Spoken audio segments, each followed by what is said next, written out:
The thing went about 100 miles an hour. The boat, yeah. So what kind of boat it was again? It was a Mandela. Mandela?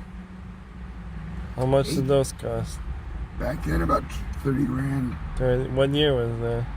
Well, it was used, so I'm not sure. Maybe 80, something like that. 79, 77.